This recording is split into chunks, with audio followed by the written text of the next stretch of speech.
Dharuhera municipal committee का चुनाव रद्द हुआ है। ये चुनाव क्यों रद्द हुआ है ये हम जानेंगे राज्य के मुख्य चुनाव आयुक्त धनपत जी से। धनपत जी नमस्कार।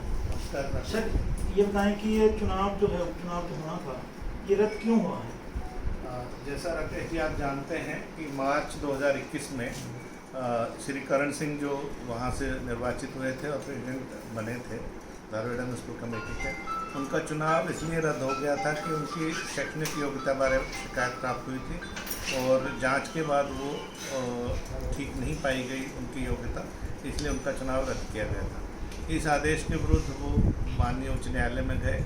माननीय उच्च न्यायालय ने ये पाया है कि नहीं, उनका चुनाव गलत रद्द हुआ था, तो इसलिए उनकी प्रेयर एक्सेप्ट कर ली गई है और माननीय उच्च न्यायालय के आदेश को मानते हुए हमने 12 तारीख को होने वाला चुनाव कैंसिल कर दिया। सर ये बताएं, राज्य में क्योंकि पंचायत चुनाव जो हैं और पंचायती राज संस्थाओं के चुनाव हैं वो कभी भी हो सकते हैं, उनको लेकर आयोग की क्या तैयारी है? वैसे तो देखिए, क्योंकि फरवरी 2021 में होना था, 6 महीने का समय ऑलरेडी बीत चुका है, तो चुनाव तो कभी भी करवाए जा सकते हैं, कानूनी तौर पर उस पर वैसे अड़चन नहीं है। लेकिन विमेन रिजर्वेशन को लेके और कुछ और SC reservation, backward classes reservation को लेके भी कुछ रिट पिटिशंस माननीय उच्च न्यायालय में पेंडिंग है। हालांकि उसमें स्थगन आदेश कोई नहीं है, लेकिन फिर भी चूँकि मामला कोर्ट में पेंडिंग है, बिना माननीय उच्च न्यायालय के स्पष्ट आदेशों के हम उसमें चुनाव नहीं करवा पाएंगे। हाँ, लेकिन जहाँ तक तैयारियों का संबंध है, जो भी फिजिकल इंफ्रास्ट्रक्चर उसके लिए चाहिए, सबसे बड़ी बात है आपको ईवीएम्स की आवश्यकता है, आपको बैलेट बॉक्सेस की पंचों के चुनाव के लिए, वो सब हमारी तैयारियाँ पूरी हैं। सरकार चुनाव करवाना चाहती है ऐसा सूत्रों का कहना है जी, लेकिन कोर्ट में क्योंकि 50% जो आरक्षण महिलाओं का गया है उसको लेकर जो है चुनाव में फिलहाल तक जब तक कोई फैसला नहीं आता वो बाधा है। एक कोई बीच का रास्ता ऐसा भी सोचा जा रहा है कि सरकार जो है पुरानी व्यवस्था में चुनाव करवाना चाहती हो बिना आरक्षण के, या कोई आयोग से ऐसे सुझाव मांगे गए हैं? नहीं, हमारे से तो ऐसा कोई सुझाव नहीं मांगा गया और न ही हम ऐसा कोई सुझाव दे सकते हैं। हमारा तो स्पष्ट है कि जो पंचायती राज एक्ट है और उसके नीचे जो रूल्स बने हुए हैं उन्हीं के हिसाब से हमने कार्यवाही करनी है। राज्य सरकार ने महिलाओं के लिए 50% रिजर्वेशन की, तो उसी के हिसाब से हमारे को वार्डबंदी और वो सब आएंगे, उसी के हिसाब से। अगर राज्य सरकार चाहे उसको विड्रॉ करना चाहे तो हम उस हिसाब से कर देंगे, या माननीय उच्च न्यायालय से निर्देश देती है कि भाई उनकी प्ली मांग के पिटिशनर्स की, तो उस हिसाब से हो जाएगा। हमने सिर्फ पंचायती राज एक्ट और उसके नीचे रूल्स बने हुए उनके हिसाब से। अभी आपकी तैयारी जो है नए एक्ट के मुताबिक है जिसमें हाँ, बिल्कुल। एक और सर कि जिस हिसाब से आप लोग पहले मशीन्स लेने जा रहे थे ईवीएम की, वो M2 और M3 की बात है। पंचायती राज संस्थाओं के लिए अलग से मशीन की इलेक्शन कमीशन ऑफ इंडिया ने बात की। मेरी जानकारी के मुताबिक आपके समेत मतलब हरियाणा राज्य चुनाव आयोग के समेत अन्य राज्यों के चुनाव आयोग ने भी आग्रह किया है इलेक्शन कमीशन ऑफ इंडिया से कि उन्हें जो है M3 में ही जो विधानसभा और लोकसभा के लिए मशीन यूज होती हैं उसके मुताबिक ही जो मशीनें दी जाएँ।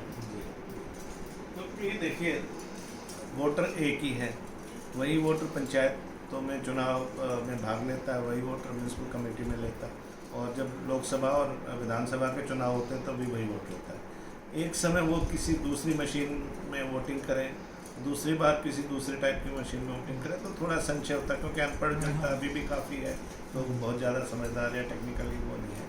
तो इस चीज़ को मद्देनज़र रखते हुए और कोस्ट कटिंग को भी देखते हुए, ट्रांसपोर्टेशन और बाकी जो इश्यूज़ हैं, तो हमने सभी इलेक्शन कमिश्नर्स ने भारत सरकार से भारतीय चुनाव आयोग से अनुरोध किया है कि हमें M3 टाइप मशीन खरीदने की इजाज़त दी जाए, ताकि हमारी मशीनें जो होंगी M3 टाइप वो भी विधानसभा और लोकसभा चुनाव में भी प्रयोग हो सकती है। सिमिलरली जो चीफ इलेक्टोरल ऑफिसर के पास जो ये मशीनें होती हैं वो हम भी कर सकते हैं, तो खर्चा भी कम होगा, ट्रांसपोर्टेशन का, लॉजिस्टिक्स का खर्चा भी कम होगा और वोटर के मन में कोई संशय भी नहीं होगा।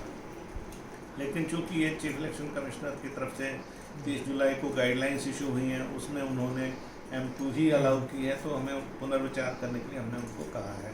अब ये चूँकि उनकी प्रोप्राइटरी आइटम है और इसमें सेफ्टी, सिक्योरिटी और सेंसिटिविटी रहती है, तो उनकी परमिशन के बिना हम नहीं कर सकते। तो देखते हैं कि उनसे क्या हमें जवाब मिलता है।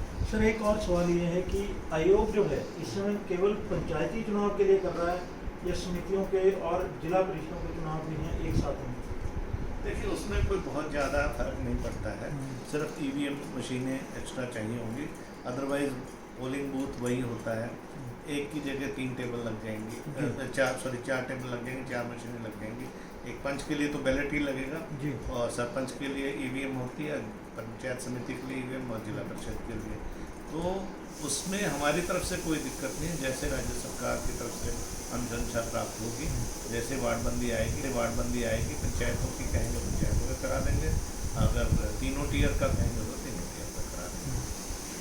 सर एक और, क्योंकि कोरोना भले ही अभी दबा है या थोड़ी गति उसकी धीमी हुई है, लेकिन जिस तरह से अभी हम फिर देख रहे हैं कि केंद्र सरकार राज्य सरकारों को तीसरी वेव के मद्देनजर जो है तैयारियां करने की बात कर रहे हैं, तो आपको क्या लगता है कि ये तीसरी जो वेव आएगी उसको लेकर किस तरह की तैयारियां आयोग करेगा या ये चुनाव संभव होगा? देखिए अभी जो तीसरी वेव है उसको लेके हमें निश्चिंत बैठने का अभी मौका नहीं है। अभी स्थिति फिर भी काफ़ी मतलब सीधी गंभीर ही है, हालांकि केसेस कम हुए हैं, डेथ रेट भी कम हुआ है। अभी कल ही भारत सरकार ने सभी स्टेट्स को एडवाइजरी जारी की है कि आप ऑक्सीजन का प्रबंधन करें, जो रेमडेसिविर वगैरह जो आवश्यक दवाइयाँ हैं उनको स्टोर करके रखें। तो इसका मतलब कहीं ना कहीं से इनपुट है या आशंका है कि थर्ड वेव देर सवेर आ सकती है। तो थर्ड वेव अगर आती है तब तो हमें इसके बारे में पुनर्विचार करना होगा। अभी तो खैर अभी तो कोई शेड्यूल जारी नहीं हुआ है, क्योंकि पब्लिक सेफ्टी भी बहुत इम्पोर्टेंट है। लेकिन अगर जो आज के दिन स्थिति है तो फिर हम सामान्य जो हिदायतें हैं और जो डिस्टेंसिंग वगैरह का ध्यान रखते हुए हम चुनाव करा पाने में सफल होंगे। शुक्रिया। तो थर्ड वेव की आशंका भी है, क्योंकि आप जानते हैं कि कोविड ने जिस तरह से लोगों की ज़िंदगियां निकली हैं वो किसी से जो एक सामान्य बात नहीं कही जा सकती। इसके साथ साथ आयोग पूरी तरह से पंचायती राज संस्थाओं के और जिला परिषदों के चुनाव करवाने के लिए पूरी तैयारी में है, और ये अब सरकार पर निर्भर करता है कि कौन से चुनाव सरकार क्या आदेश जो है या क्या डायरेक्शंस जो हैं चुनाव आयोग को देती है। और दूसरा धारूहेड़ा के जो उपचुनाव थे, माफ़ करें, उपचुनाव रद्द होने की वजह धनपत सिंह जी ने खुलकर बता दी है। एनबी न्यूज़ के लिए कैमरामैन रिजवान के साथ राकेश।